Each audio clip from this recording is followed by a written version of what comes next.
अस्सलाम वालेकुम respected viewers. आज हम बात करेंगे तेजाबियत की दवाइयों के बारे में कि इनके क्या साइड इफ़ेक्ट्स हैं, ख़ास तौर पे प्रोटॉन पंप इनहिबिटर्स के क्या साइड इफ़ेक्ट्स हैं जिनको हमारे लोग अनफॉर्चुनेटली टॉफ़ियों की तरह इस्तेमाल कर रहे हैं क्योंकि इफ़ेक्टिव है, आसानी से आराम आ जाता है और डॉक्टर के पास जाना जो है वो कम्बरसम होता है और हम अपने खानों को भी मॉडिफाई नहीं करना चाहते हैं, हम तेज़ाबियत वाले खाने खाते हैं, हम ज़्यादा मिर्च मसाले वाले खाते हैं, ज़्यादा मुरगन ग़िज़ाएँ खाते हैं और ओवर ईटिंग करते हैं, जिससे मैदे की तेज़ाबियत का मसला बनता है और फिर ऊपर से हम ये प्रोटॉन पंप इन्हिबिटर का अनड्यू और प्रोलॉन्ग इस्तेमाल करते हैं।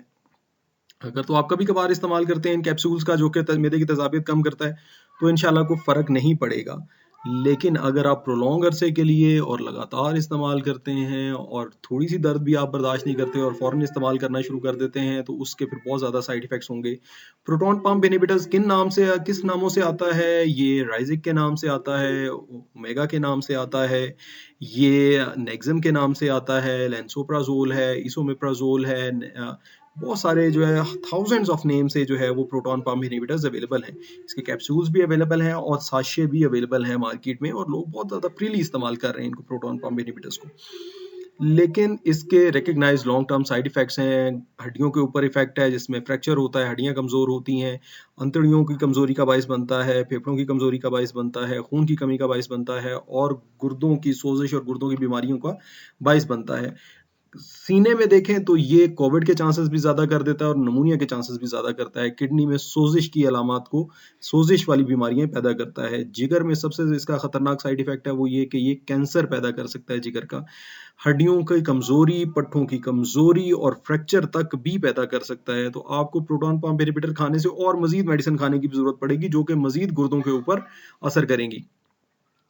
सेंट्रल नर्वस सिस्टम यानी दिमाग की बात करें तो हेडेक भी करता है, भूलने का मर्ज़ भी करता है और जब ये जिगर को मुतासिर कर देता है तो जिगर को मुतासिर होने की वजह से दिमाग की गनूदगी भी तारी रहती है। दिल के मसाइल पैदा करते हैं ये अगर लॉन्ग टर्म इसका अनड्यू इस्तेमाल किया जाए तो चांसेस ऑफ हार्ट अटैक बढ़ जाता है और स्ट्रोक के चांसेस भी बढ़ जाते हैं।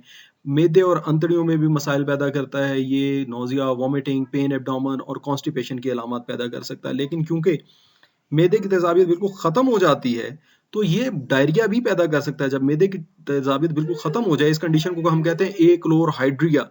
उसमें ये होता है कि जरासीम मैदे को बाईपास करके अंतड़ियों में पहुँच जाते हैं और वहाँ जाके बीमारी पैदा करते हैं।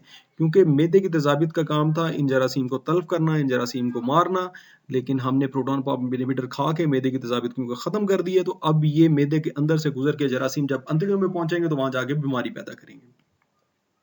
विटामिन बी 12 की को जज़ब होने का प्रोसेस जो है वो ख़त्म हो जाता है, अफ़ेक्ट होता है इन मेडिसिन की वजह से। आयरन नहीं मिलता पूरी मिकदार में बॉडी को, मैग्नीशियम नहीं मिलता, कैल्शियम नहीं मिलता, उसकी वजह से कैल्शियम की कमी की वजह से हाथ पाँव का अकड़ाव आता है, मैग्नीशियम की कमी की वजह से सुस्ती आती है, जिस्म में गनूदगी आती है, एजिलिटी नहीं होती यानी आप जो है वो एक्टिव फील नहीं करते और विटामिन बी 12 और आयरन की कमी से अनीमिया होता है। कुछ च्यूएबल टैबलेट्स और सिरप्स भी होते हैं जो कि कंपैरेटिवली लेस साइड इफेक्ट हैं जिनके, जो च्यूएबल टैबलेट्स हैं या सिरप्स हैं, लेकिन स्टिल उनके कुछ ना कुछ साइड इफेक्ट्स हैं, उनको हम एंटासिड्स कहते हैं। ये कदरे सेफ मेडिसिन हैं लेकिन क्योंकि इनका थोड़ी देर के लिए इफेक्ट रहता है तो इस वजह से लोग जो है इसे पसंद नहीं करते इस्तेमाल करना।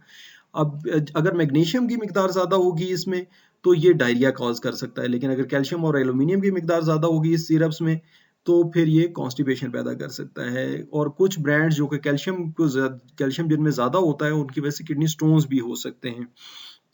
और अगर एल्यूमिनियम और कैल्शियम जो है वो एल्यूमिनियम कंटेनिंग जो है वो ज़्यादा एंटासिड लेते रहें तो उसकी वजह से हड्डियाँ कमज़ोर होने के चांसेस भी हो सकते हैं। और क्योंकि इसके अंदर सॉल्ट्स होते हैं बहुत सारे तो इसकी वजह से हाइपरटेंशन यानी ब्लड प्रेशर भी हाई होता है।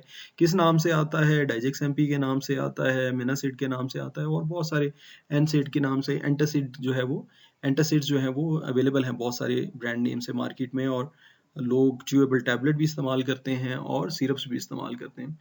मकसद ये आज की वीडियो बनाने का कि आप लोग इन दवाइयों के साइड इफ़ेक्ट से बचें, इनको कम से कम इस्तेमाल करें और ज़्यादा आप मॉडिफ़िकेशन करें अपने खाने में, डाइट की तरतीब में आप ज़्यादा मॉडिफ़िकेशन करें। मुझे उम्मीद है व्यूअर्स कि आपको आज की वीडियो पसंद आएगी और मुझे उम्मीद है कि आप मेरी वीडियो को लाइक करेंगे और सब्सक्राइब करेंगे मेरे चैनल को और इस वीडियो को अपने दोस्तों और रिश्तेदारों तक भी पहुँचाएँगे ताकि ज़्यादा से ज़्यादा लोग इस नॉलेज को हासिल कर सकें। Thank you very much.